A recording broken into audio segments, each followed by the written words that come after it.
This is the original PlayStation from 1995, which is almost as old as me, and I've found at this age, things start to not work as well.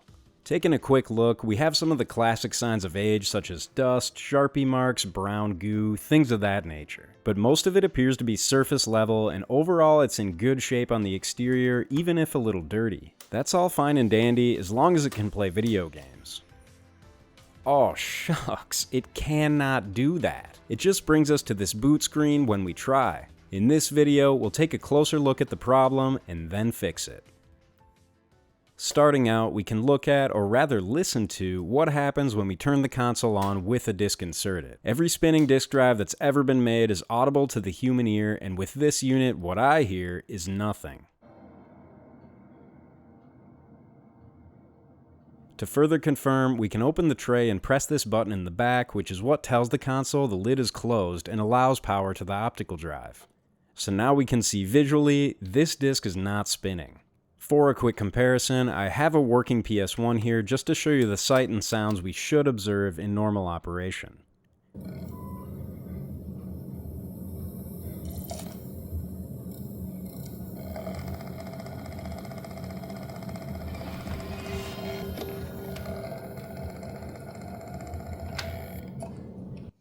Back to our bad unit, we can try cleaning the drive lens with alcohol, and that's a good first step for any disc read problem. 90% of the time though, it won't be your answer unless you could visually see that it was dirty. And in this case, it was clean. Given that, my first guess is that the lid close switch is bad. If the switch is damaged, the disk drive won't operate at all, just like what we see here, as opposed to the disk spinning and failing to read after that point.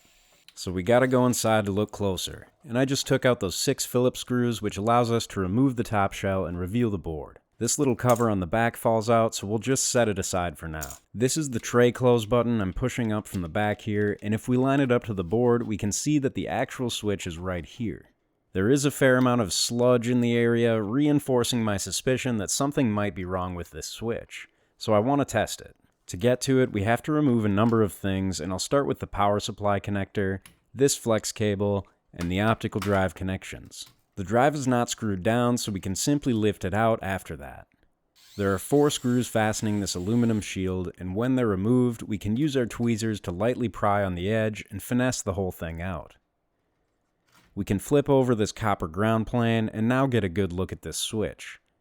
To properly test it, however, we need to get behind it. So let's remove the board, which is held down by 4 additional screws. With those out, we can remove the board, flip it over, and see the 4 solder pins associated with the lid closed switch. I have a multimeter set to continuity mode, and what that means is that when the probes sense a closed circuit, it will beep, like this. And that beep will cease if a circuit is open. Basically, when the switch is left alone, we should not get a beep, and when the switch is pressed or closed, we should get a beep. Visually, we can see that these top 2 pins are tied together on the board by a copper plane, and we can confirm that with the probe test. And there's the beep. Similarly, these bottom 2 pins are tied together by a copper trace. So the top and bottom pins should be disconnected right now since the button is not pressed. I'm not getting the beep when testing between them, so that's confirmed. Now I'll flip it over and tape down the switch with a piece of paper in the middle to get a little better pressure, and then test again. And now we have the beep. So this switch is actually completely fine and working normally. Huh.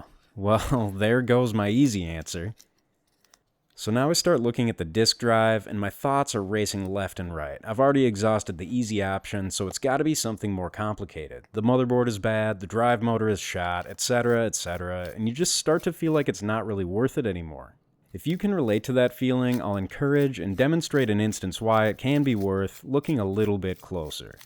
Sometimes the answer to all your problems is just 2 screws away.